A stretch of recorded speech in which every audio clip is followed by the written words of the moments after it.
Welcome. Welcome to the World Healing Tour podcast, where our mission is to help you heal yourself so you can heal the world. Hi, my name is Noah Crane. Each week, we will bring you tips and tools and inspire you to live your most empowered and joyful life.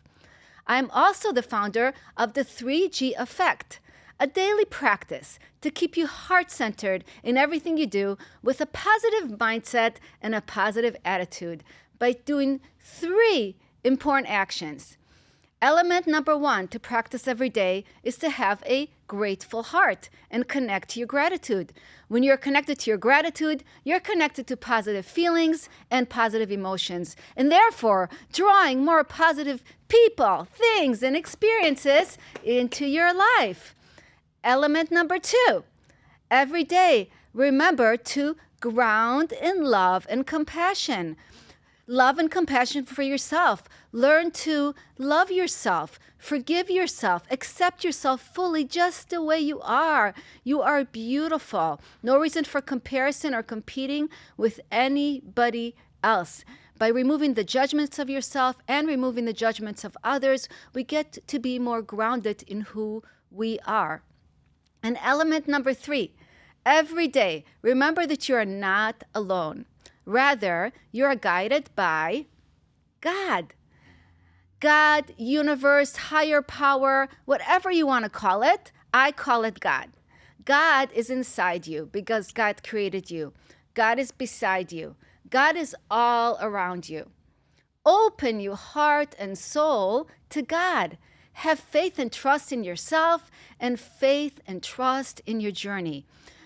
God will open opportunities and things for you in unimaginable ways. All you need to do is to learn to turn off the noise of others and the noise of the outside world. God will send you messages and messengers to help you on your journey. My whole life has been guided by God. Everything that I am today, it came from manifesting my soulmate, my husband, being able to write my book, live my purpose, be here with you today. That wouldn't be possible if I didn't believe in myself and didn't know that this journey is guided. And so the World Healing Tour, heal yourself, heal the world. We bring great people to pour into you and into your life to help you on this journey. Today I have a great guest I'm really excited about. His name is Johnny Regan. He's known as the Dream Awakener, the Vision Maker, the Walking Heart, and Johnny's Angel. Johnny's gift is to awaken, champion people, their God-given gift, and dreams and visions, and bring them to life. Johnny, welcome to the World Healing Tour podcast. Great opening. Oh, man. What an inspiring. That was like a sermon. Your opening was so powerful. Like, we're done. Like, what else do we need? How beautiful, Noah. I'm so grateful for you and our journey. I'm so grateful to be here. Thank you, Johnny. I'm so excited you're here. So this is going to be a great thing, and I'm so happy that we are holding each other's vision, right? Because we've been doing that for a long time now. And I love your passion. And part of who you are, Johnny, what makes you really a beautiful soul is your heart. You're a very heart-centered, very humble person. You're always, rooting for people. You want people to do great. Where does that come from? God. Oh, it's so easy. Easiest question. God, right? Enthusiasm, enthused and filled with God's Spirit. God is love. The heart is love, holding each other's visions. All these years, Noah, all these years holding each other's visions. It's love. So absolutely easiest question of the interview. It comes from God. I love that, that. So here's another thing. How did you learn to be so heart-centered? Was it the way you were brought up, or was it deep work and you did it on yourself? Because you're a very heart-centered person, and to have that enthusiasm, to have that happiness and joy that you're able to capture, and to see the magic and beauty in every person and everyone that you meet, I just feel you have to be very much in your heart center. Would you agree with that? Yes. Mm-hmm. I forgot the question. Like, how did you become so heart-centered? Like, what in your journey took you to a place where you're so connected to your heart, you're so connected to love, you're so connected to the magic? I don't know what else there is, right? Nothing else satisfies but love. all the other things won't work. They don't work. Materialism or being impressive or, I don't know, this world's glory or gain. Love is the only thing. What else is there? What else brings joy? What else brings magic? What else brings visions alive but love? So I guess maybe, I think it's a gift in one way. I can't take full credit. I've always loved God. I've always loved people. I've always loved adventure. But I don't even know what I just answered, except That was perfect. You just choose to see, like you said, nothing else works. Like I tried Yes. everything. I've seen other things Yes. and they don't work. They don't flow. You're Yes. bumping into walls. You're bumping into things. Yes. But when you're in love, you flow. You're happy. Yes. You're in It's a choice. gratitude. Yeah, it's a choice. I choose right? love. Yeah. I wanted to be live in the studio with you. I wanted to block out my whole Friday. I want to start the day with prayer with my team, and I'm going to be on Noah's show today. This is love. She loves me. Her family loves me. You've stood with me. So what else is there, right? Really? What else is there to live in your heart and to live in love?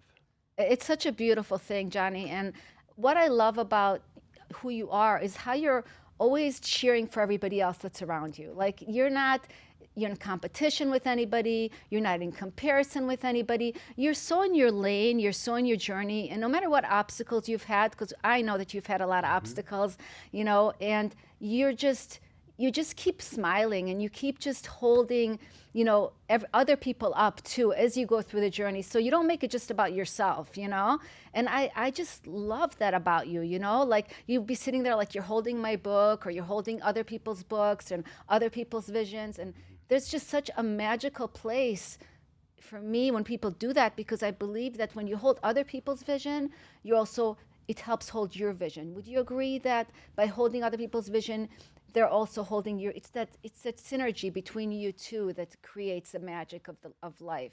Yes. Well, I don't know if your audience knows, but it was you and I at the garden, the Murakami garden, where we spent the time to honor your vision, and you shared it with me, and that was a sacred day. That was a sacred afternoon. That was a sacred time, and I remember.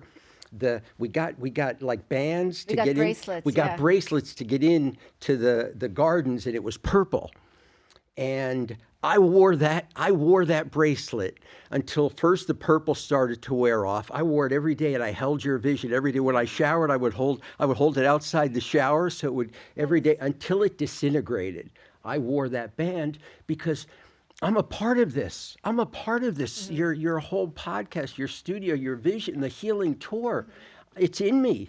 And so what else is better? I'm with you on this journey. This, pinch me because I'm a part of this with you. We're sharing it. It's love. It's beauty. It's healing. So yeah, and it's one. Just in case you didn't get, it's one of those paper bracelets that they put on your hand when you go to the Japanese gardens. And usually, as soon as I leave the gardens, I'm like tearing mine off, right? But Johnny, because I told him my vision in the gardens, he kept that bracelet on for months later because he was holding my vision because I shared it with him. What a beautiful, beautiful gift that you are giving me. And it's just amazing. It's just like you didn't take, like, it's basically like how I see it is like you don't take one moment for granted. Like you really are present to the moments. Would you say that's part of what it is? Like I could start to cry now because I remember looking at it. It was a physical representation to remind me, like a mantra. She shared her vision with me. She shared it with me, and it was a sacred. It was art. It was beauty. It was movie that I'll always have in my mind's eye. And so, yeah, this is a sacred moment. And so, yeah, I remember that though until it disintegrated one day. I had it every day, and now here we are. It's alive. Your vision's alive. So beautiful, Johnny. Well, I am really excited to have you here today. I'm really excited about your vision, and your vision came from your childhood, and that's why it's so beautiful. So do you think, before we start with your vision, do you think that our vision already we know it, most of us in our childhood? Do you think we come to this world already holding a vision or holding something that we kind of forget along the way? Absolutely. I believe that. Um, I believe the majority of visions were granted us, were gifted us from God in our childhood. And we usually know, I was taking kids on adventures. I was taking kids, I was creating movies and popcorn experiences as a child. Um, and so our art, our unique contribution, our gift of creation, whether it's architecture or business and money and creating wealth, whatever your vision is, usually it starts in the innocence of childhood. I love that so much. So let's get into your vision and into your purpose and passion, what you're most passionate about. Let's start with your childhood story because I think there's such magic in your childhood and how your vision started to open up. Okay. So, once upon a time, little Johnny, me, was home alone, late at night. My father only came home on Wednesday night, so I kind of raised myself. What age did that start? This was, well, second, third grade. So this was like third grade, so 8 or 9. Wow. And so late at night, television went off. There were only a couple of channels, and 2 in the morning after the late movie was before commercials. One night, this show came on these children in Africa, and they were starving, and it really was, as a child, it impacted me. I'm like, and I turned the TV off and I told God, God, feed them, feed them, and share movies and popcorn with them too. That was my favorite childhood. Movies and popcorn was Jiffy Pop back then as a kid. But the innocence of a child, I told God, feed them and share movies and popcorn with them, because that was my gift that I could give. That was important. And of course, he's God. He can feed them. And so that's where it started. And I thought there was not enough food. I thought there was not enough clothing. I was taught that. And I went on to discover that's not true. But that's where it started. The innocence of a child seeing an injustice. A child knew this is wrong. Those faces are still in my mind of the children with their mouths open and flies. This is wrong. Any child knows this is wrong. Any adult knows this is wrong. The adults have just accepted it. Why do you think that so many of us turn our back on the people that really need our support and help in this life? Why are we so consumed with our own things that we're not able to see past? Because, like you said, there's abundance of food, there's abundance of resources, there's abundance of money, but I feel like there's a kind of a narrow vision sometimes that we're not able to get past our own problems and issues and things to really serve somebody else, because I think the joy that you get a lot of it is from serving other people. So I don't know about this answer. I'm just going to give you my best. I don't want to be an expert. I don't think we turn our backs. I think it's too much, I think it's just too much to fathom that there are children that are hungry tonight and they're experiencing the pain of hunger and malnutrition and death. And so it's not that we turn our backs, it's just so much.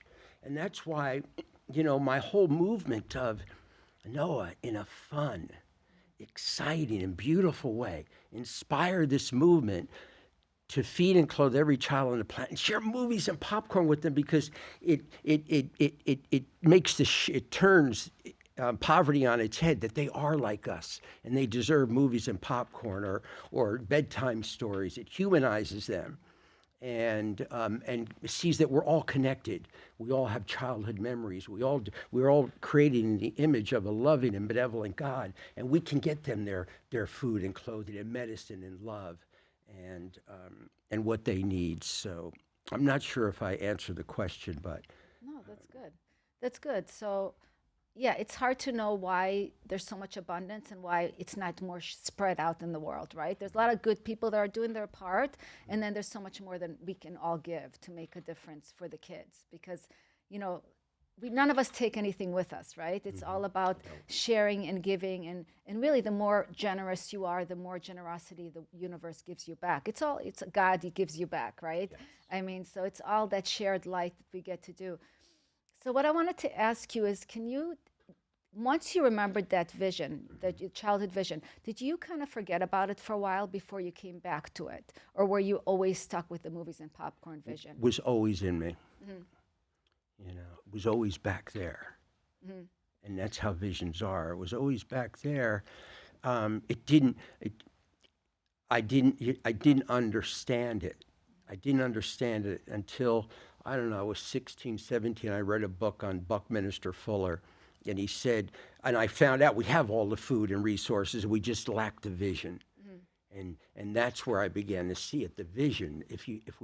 Where Proverbs says, where there's no vision, people perish. Well, vision creates magic. Vision creates the future, and so vision is where, and that came from sports. I learned vision in sports. I'm gonna beat that guy. I'm gonna reel him in. I am envisioning winning. I'm envisioning the girl in the stand is gonna be dating Johnny. I'm gonna envision her dating me. So I learned vision, the power of vision, in my early high school years in athletics, but the power of it was always there. And then when I began to learn the power of vision, and my relationship with God became closer in high school, I saw all things are possible with God.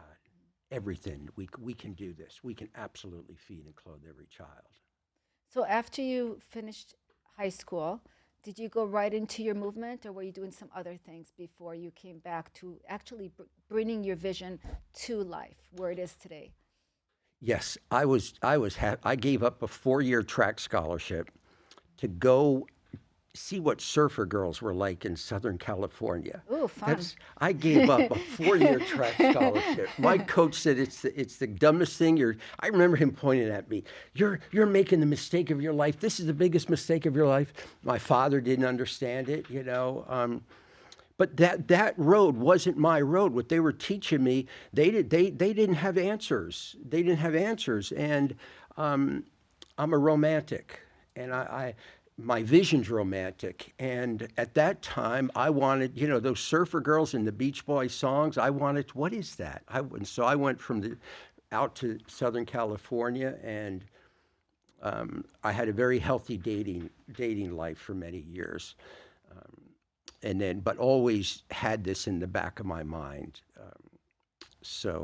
And were you sharing your vision at the time with people, or was it still kind of like in the Very back rare. burner? Okay. Very rare. If I fell in love with someone and she fell in love with me, I would share it, because a vision's fragile. Until I didn't have any idea. I just had this vision: food and clothing, movies and popcorn, every child. Yeah, no, it's fragile. I did not share it. If I felt really safe, yes. And then 30 years later, I would get on Facebook, Johnny, I remember you sharing that with me on that hill in Red Bank, New Jersey. So yes, Wow. but a vision is fragile. People will stamp it out. People will know you're crazy. That is amazing. So it was back there. So when did you actually start bringing your vision to life? Where did you realize, like, wait a minute, like, I made that promise to myself. I have that connection to God. I know there's no scarcity in the world. It's time to bring this to the world, because that's a huge vision, right? A huge vision. Like you said, there's people who doubt you, people who think like, oh, that's silly, or whatever. Crazy. Yeah. More than silly, crazy. Yeah, but it's the crazy dreams that actually, heal the world. So when did you realize that you want to just step into this vision? You weren't going to be afraid anymore. You don't care who thinks you're crazy. You're ready to take that vision and really make the difference that you were born to make. Okay. So I've never been worried about people thinking I'm crazy. That's just, I have a gift of that, of not or caring what they think about me. That's huge. That's a huge gift. That's a huge gift. It's a gift. I take it with gratitude. But I was always learning. I was always studying. I went to the World Food Summit in '95. I interviewed over 100 leaders from all over the world about why we have starvation, why we have. So I've always had this romantic, fun life, and it was always there. And then 22 years ago, now it's almost 23, I was on the beach on Sanibel. I'd finished running a nightclub restaurant. I'd had a lot of fun doing that. I'm like, okay, Lord, what do I need to do to make this vision a reality? I'm ready to step into it. And I got the clear guidance, support other people's visions. To make this vision real, support other people's visions. That was it. And so I was good at parties, I was good at networking, I was good at bringing people together, and I decided to start a new type of networking group around the theme of visions in Miami, Florida. And I started with one person, and that's when I began to bring people together around this. What is your vision? How can I support your vision? What is your vision? How can I support your vision? And that was the beginning of it 22 years ago. That's when I stepped into it. I love that. I love that because it's vision is something that like awakens people, right? It gets them excited about something, outside of themselves, it's getting into the flow of your life, getting into a forward movement, So what was it like to run a networking thing where how many people came to this? How big did it get? Okay. How did it evolve? Started with one person. I knew one person, a girl that I had dated, that I loved, one of the greatest loves of my life, had become an attorney in Miami, and I was living on Sanibel at the time. And I told her my vision for this new, and she screamed, "How exciting!" And the first night, and I'm driving back and forth, one person, two people, three people, back and forth, until I got the first author, Gus Vitaretta, who you met at the Global Vision Conference that you spoke at, and he said, "I'll come and I'll be your speaker."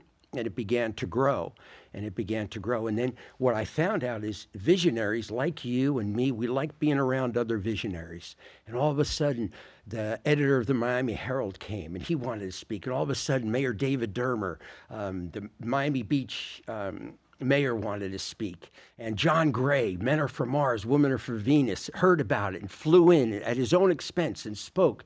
And it became the number one networking group in Miami. The hotel I was having it at gave me a room, and I lived for 2 years in the Elton John 2-room suite overlooking Biscayne Bay, because it had grown so much, and I created such value for the hotel and the city of Miami, that my vision, supporting other people's visions, it just grew like fire. And it was magical because it wasn't a business card exchange. It was what you and I have. A real connection. Real connection, real relationships over something deeper.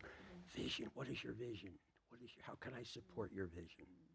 I love that so much because when I think of vision, I think of, again, it's the heart, right? Vision is the heart. It's right here, and how can I expand my heart bigger than I can even imagine in my life? I think it just came to me like, expand your heart, That's what vision is. It's not, it's. Did you see me sit up when you said that? When you said expand your heart, right? So physically, I naturally, without thinking of it, opened up my heart when you did that. Yes, it's a heart connection, and expand your heart. Beautiful.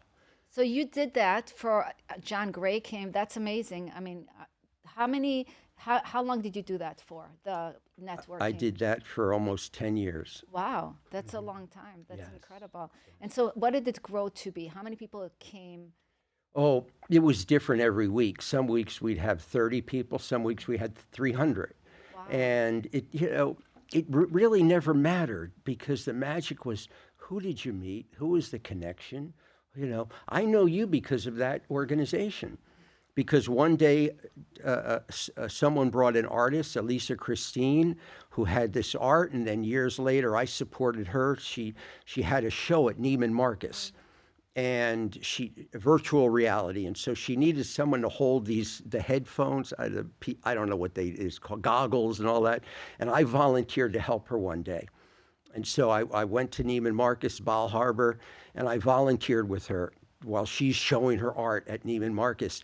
and these two ladies, Sunny, Arfa, and Stephanie were there, and they said, "Who are you? What are you doing?" "I'm supporting my artist friend here." I said, "Oh, you have to come and meet Blanca and Noah and Coach Rochelle."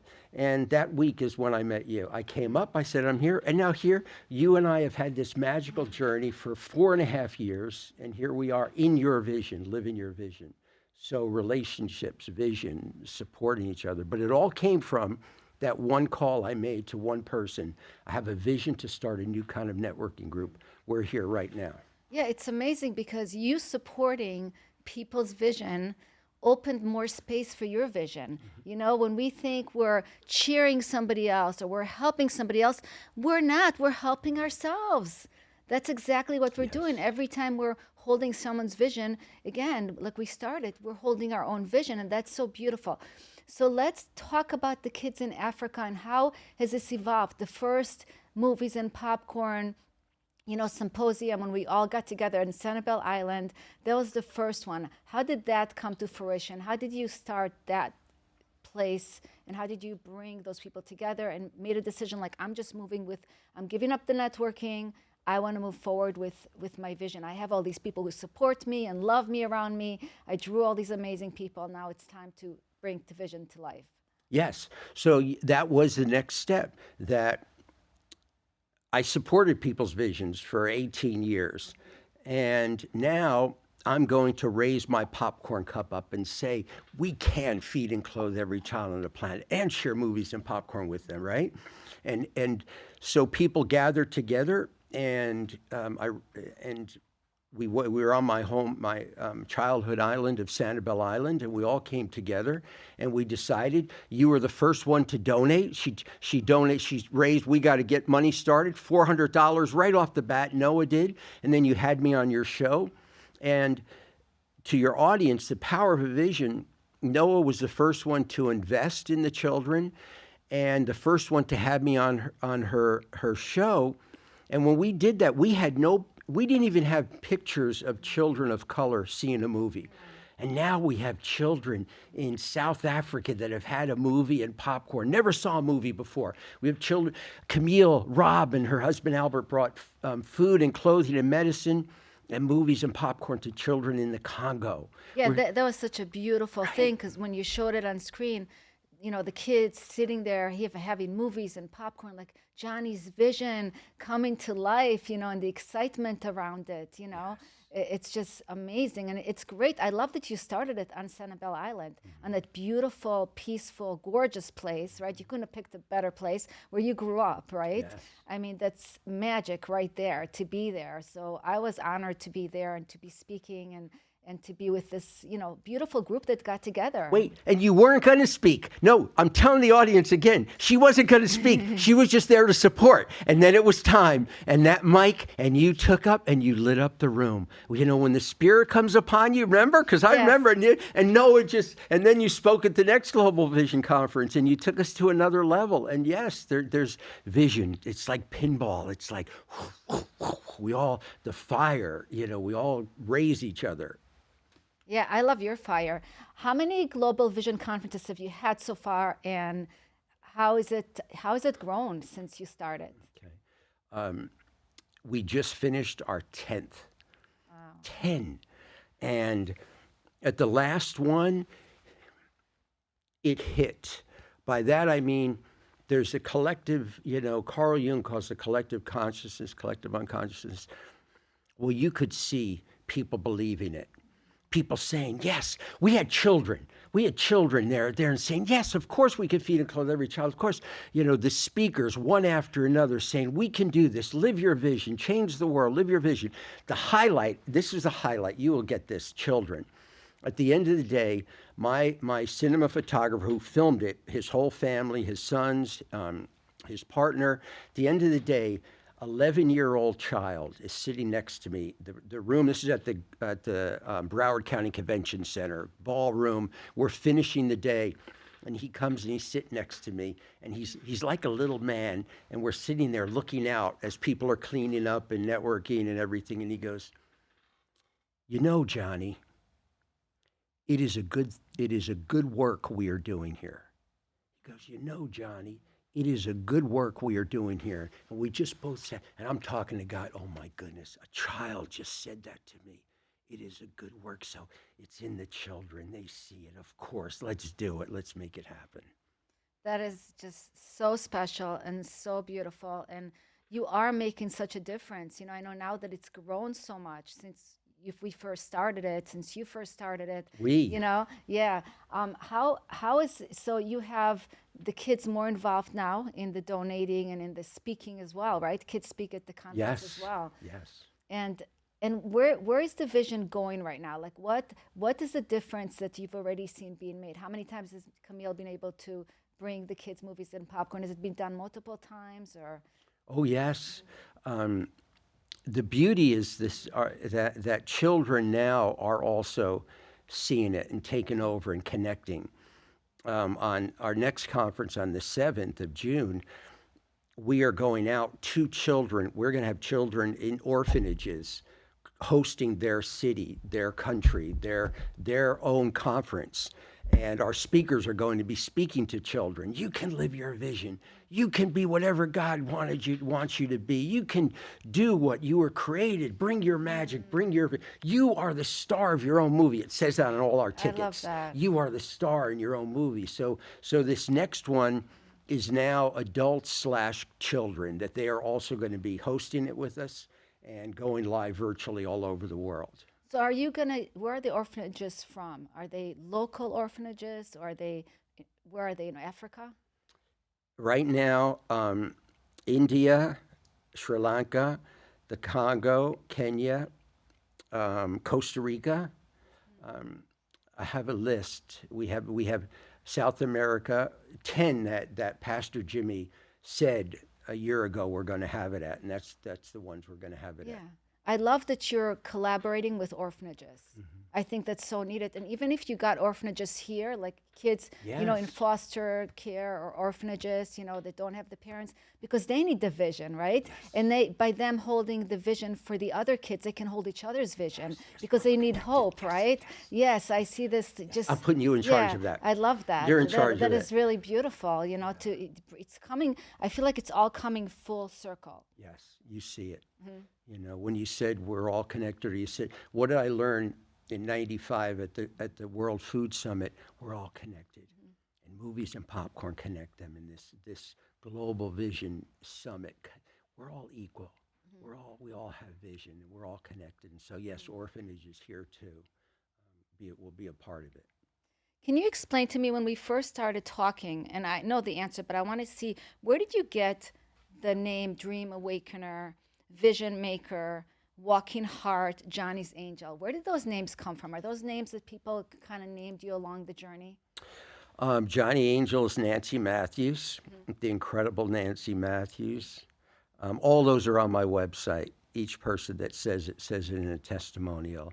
And actually, that's a marketing person did it. But they're in each of the testimonials. I don't want to, it's a gift.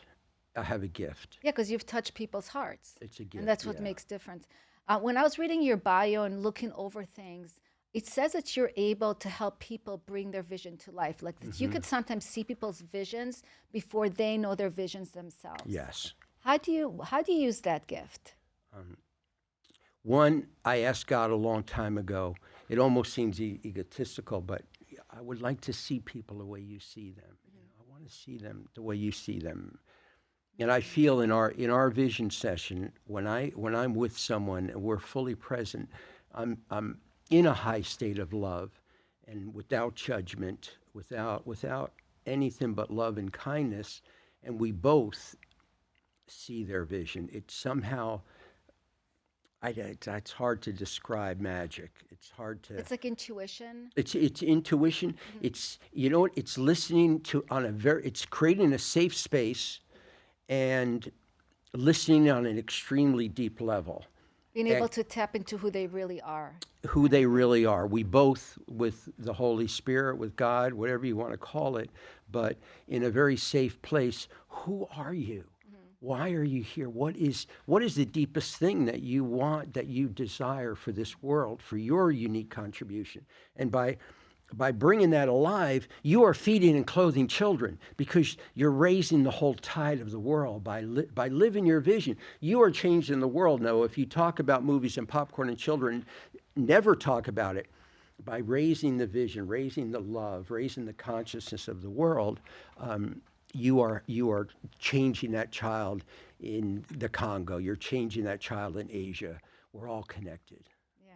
And that's a life worth living because, and it's something that I believe even with you, and that's how I feel as well. Like we're here to live this world a better place.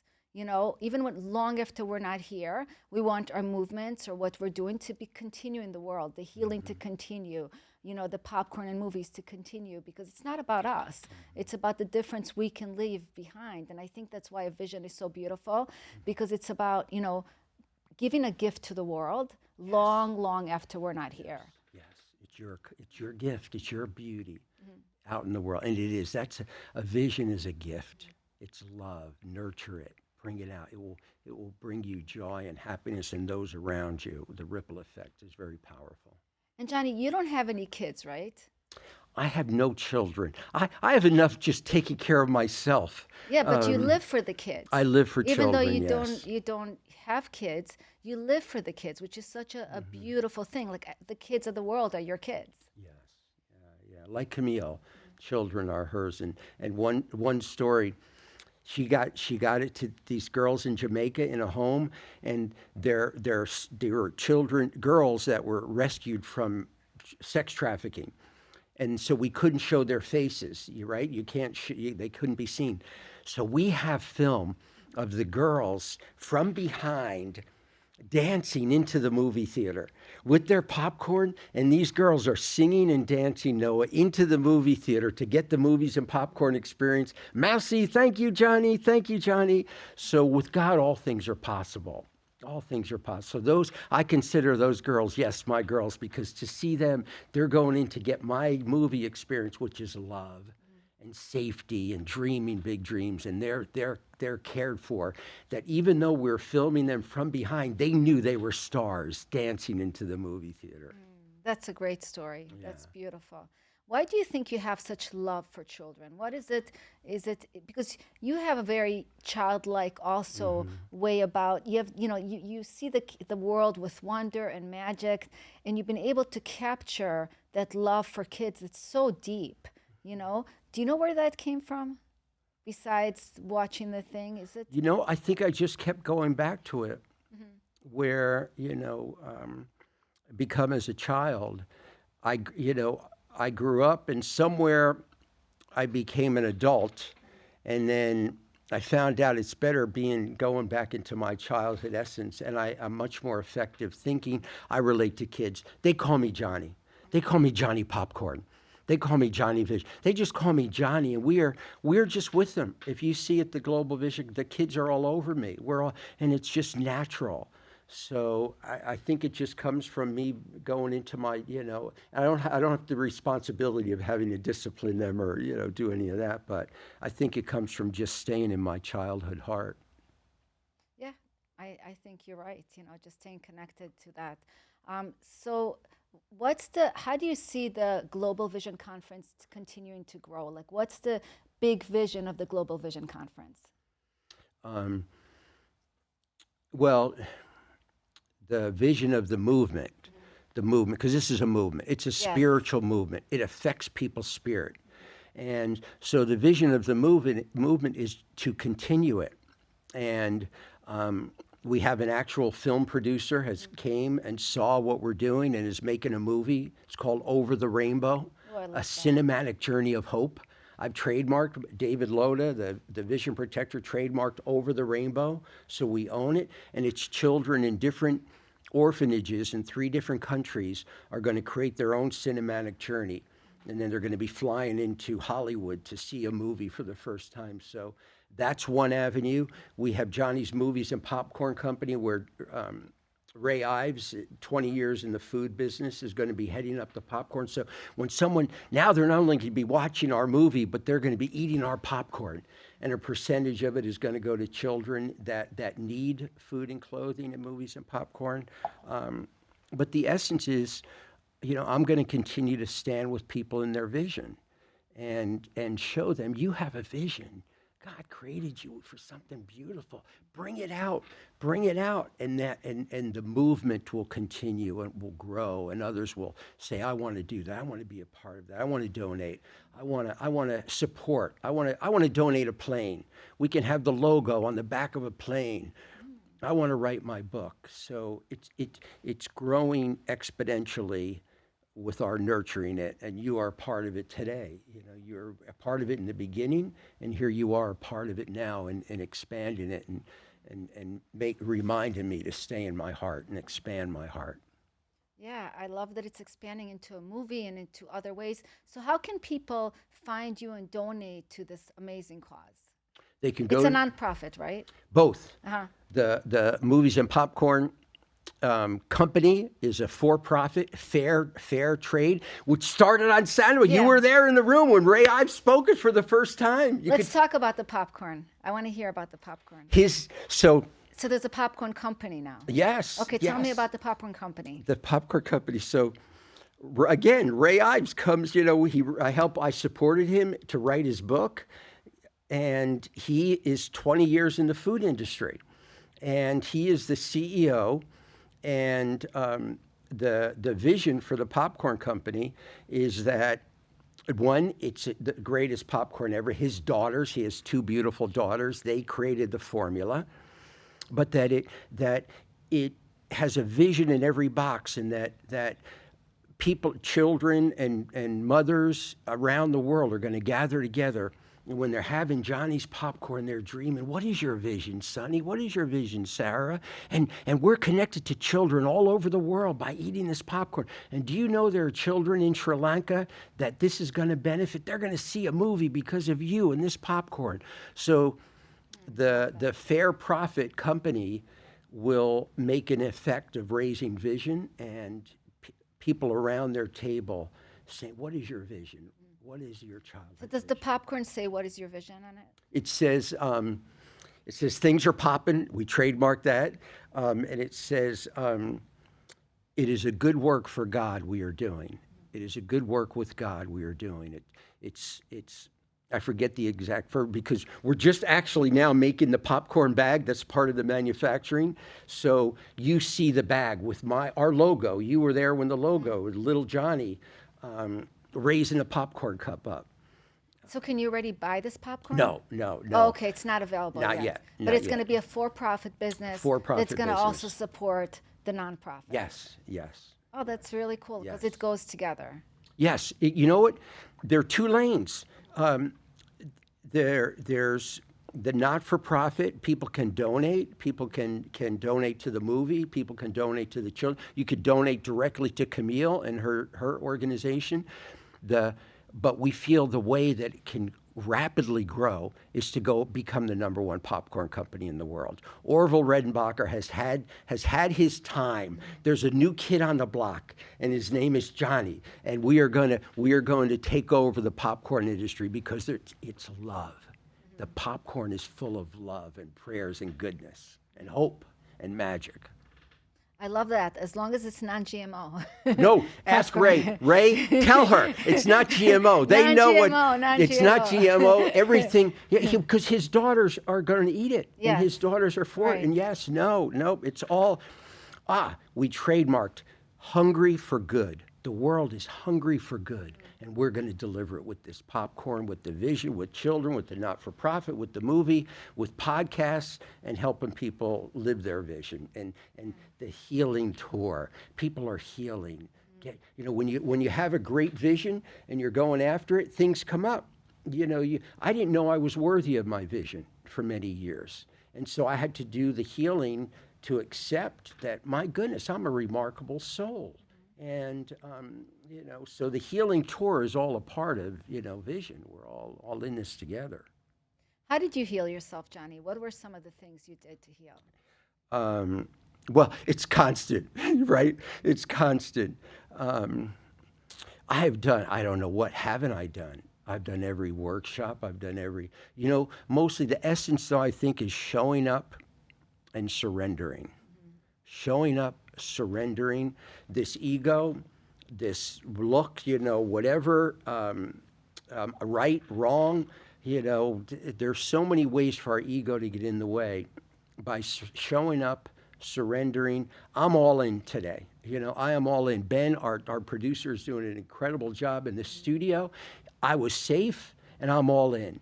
And then if I make mistakes, then I'll what did I do? My ego got in the way. I'll work on it. I'll take another workshop. Being with you is healing. I had a healing with you in your car one day driving down 95. I had a healing. I had to let go of something that wasn't serving me. Millions. It's going to take millions of abundance to bring this vision to life, to feed and clothe every child on the planet. And you spoke that into me, and I had to let go of any obstacles to greatest abundance. Do you remember that? Yeah, That was a healing moment with I have you. my car here today again. We can I'm go ready. for a ride. I'm ready. I'm always ready to heal, God, right? He's always working on me somehow. I'm ready. Take me in the car, because it was magic. I'll never forget it. I will never forget that moment. Yeah, that's a beautiful day. So, Johnny, there's people watching this podcast that are saying, how do I know what my vision is? Like, I have no idea what my vision is. I want to have a vision. I want to bring a gift to the world. I want to do something bigger than I can ever imagine. What steps can they take to start stepping into their vision and finding their vision? What are some things they can do? I know we talked about surrendering. What are some other things you think that people can do to start seeing the vision? Okay. Absolutely. Number one is be still. Be still. Be still. There's scripture, be still and know that I am God. I think it's Psalm, or be still. This world wants you to respond, to look, to memo, to face, to like, dislike. They're keeping you from your vision. Be still. Be still, and then listen, which can take work. It takes work to be still in this hectic, crazy. This presidential candidate says this: be still and be quiet and go back to a childhood. And ask God, what is my unique contribution? If you ask God, why did you put me on this planet? What is beautiful inside of me? What is my vision to bring to the world? You will get an answer.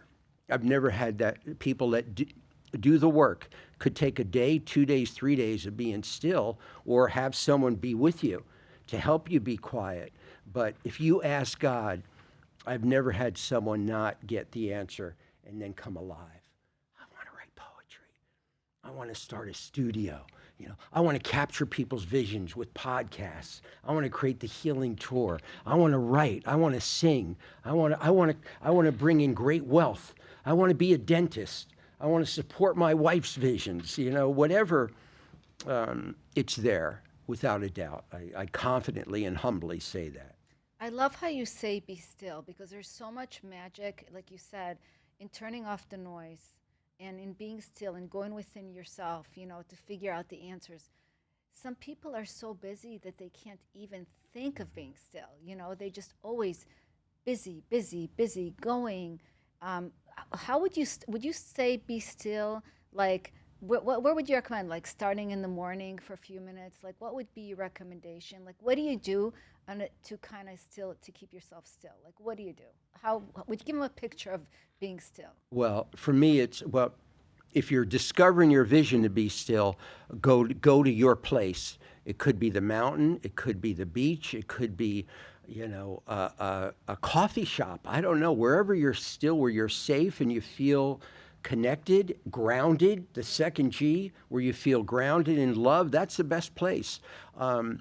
Maybe, again, with a trusted friend who won't judge it. But on a regular basis, I'm up a little before 5. And in that quiet time, in the darkness, before the birds start chirping, that's when, God, what do we have today? Remind me of the grandness of my vision. Let's paint it. Let's who are we going to touch today? And where are we going? And again, today it was Noah.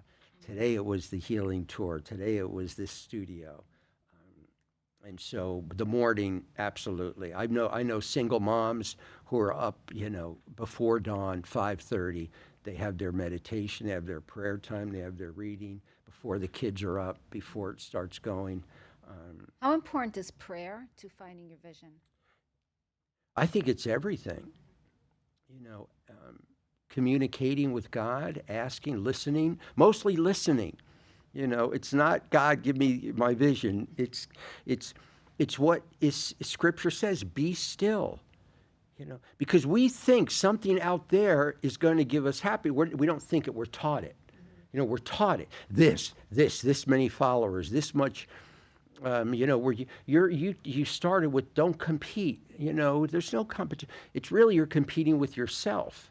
So I forget the question. I'm so No, excited. we were just talking about, how do we get people still? And I love what you said. Go to the ocean, go to the mountains, go somewhere where it kind of opens you up, right? Opens your heart, where there's energy, outside energy. Probably not going to happen in your own little room or your own little four walls. It's probably good to go somewhere where you can think in a way of expansion, right?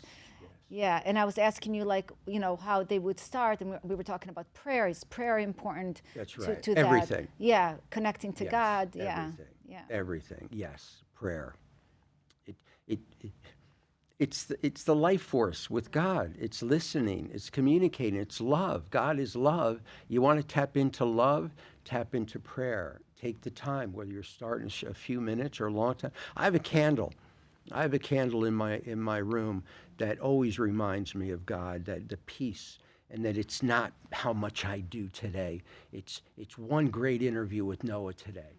It's I really don't have to do anything else but be with you and be still and be with Ben and be with the studio and be at my best and fearlessly communicate love and my vision with you, with my sister who's held it all these years.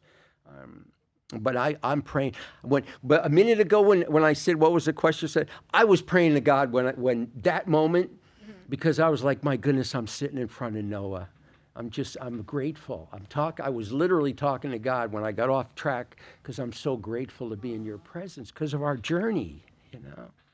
Yeah, and gratitude, going to gratitude. I was Yeah, in gratitude. it really does, when you really practice gratitude, you really feel it with your heart and soul, and you're really grateful for every little thing in your life, every little thing, right? It just makes such a difference, because you're not focusing on your obstacles, because we all have obstacles, right?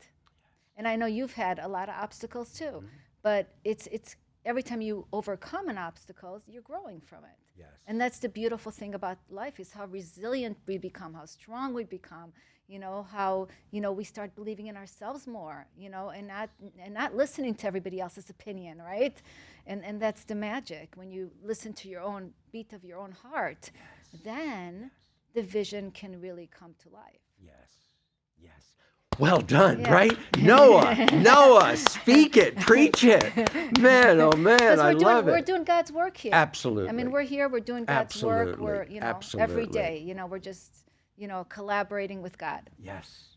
It's that simple. Yeah. And just go to gratitude. That's where I was in that moment. You could call it prayer. I called it prayer, communicating with God. But in that moment, I was speaking to God how grateful I am for you in that moment. Oh, thank you so much.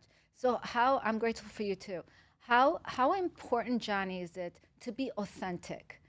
To be true to yourself, to be an authentic person, because I believe that when you try to pretend something else, or if you're not being authentic, you're also not as connected to God as you should be, because I feel like God is authenticity. God is truth, right? And so when we're in our truth, we're in our own authenticity, I feel like it raises the vibration of where we are in life. Yes.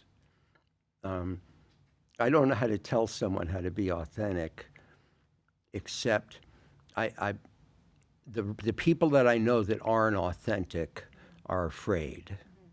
So I would say, don't be afraid. You know what I mean? I don't know how to get someone authentic like me most of the time, But fear would be the thing that I could think of that people would want, because you're going to be judged, because they're going to criticize you, because being authentic isn't what the world wants, maybe. And so what are they going to criticize you? Well, you're criticizing you anyway. We're all getting criticized all the time. So it doesn't hurt. It doesn't actually, it's ego. So love is being yourself. And again, it comes down to listening, to getting what you did with me at that garden that day. We saw your vision. We nurtured it. We spent the afternoon to hold it. And now nothing can stop it. Nothing was able to stop it. You had another soul and other souls, and then you spoke it. You had obstacles. We all have obstacles. And here it is, alive, affecting back to me. It's coming back at me. So instead of saying how to be authentic, how to be fearless is to get clear on it, because you don't care. When you found a pearl of a great price, a beautiful pearl, your vision, it matters not what other people think. God loved them. I love them. You're going towards it. And the feeling you get, what we have, most human beings will never have. No, it's beautiful. It's really beautiful. And Johnny, I'm so grateful for this time with you because it went by so fast. So let's go back to the question, how do people donate? How do people connect with you? Where can they find you? How can they be part of your conferences? All that. Globalvisionconference.com. Globalvisionconference.com. You could just Google it, Global Vision Conference, and you'll find everything. You'll see the movie trailer. You'll see what a vision is. There's a whole set of tools on how to I forgot this. How to discover your vision, what a vision is, the adventure of going after your vision, enrolling others in your vision, like 7 videos, starting with me on Sanibel, what is a vision. So if they go to that, go after your vision. Before you donate, before you do anything, go after your vision. Then come to the Global Vision Conference and give me a hug and say, this is my vision, Johnny. It's alive. I saw you on Noah's show. I saw you from that studio, that beautiful studio. And go help others with their vision, right? Yes, because when we help others with their vision, your vision is where it is today because you've helped so many other people with their vision. Yes. It kind of snowballed every time you were helping somebody. Look at Yaroslav Vasiko spoke at the studio there where you spoke at the Global Vision Conference. He just sponsored it. And then all of a sudden, he got his vision to write poetry, and all of a sudden, he wrote his book. I published it. His book is all over the world, in easily 40, 50 countries. That's amazing. All over the world from that day. So he had to translate it in different languages? No, but he sold it in different countries. Okay, amazing. He hasn't. No, that's the next step to translate. that is. Yari, you have to translate your book now. But Definitely. yes, 40 poems have transformed people's lives I love all that over so the much. world. Well, thank you, Johnny. This has been so fun, so great. Remember to support Johnny and the vision. Every child have food, clothing, movies, popcorn, because they all deserve to be happy, right? And joyful, and to have the same, things that we get to enjoy. Yes. It shouldn't be like a Every scarcity child. for them. Absolutely. Abundance. Yeah, That was you in the abundance. car. I Yes. can't wait for this Yes. car ride now. Abundance for everybody. Abundance for Abundance everybody. for all. Well, I want to thank you for joining me today at the World Healing Tour podcast. Until next time, remember to have a grateful heart, to ground in love and compassion, and to know every day that you are being guided by God. Have a beautiful week, everyone. Namaste.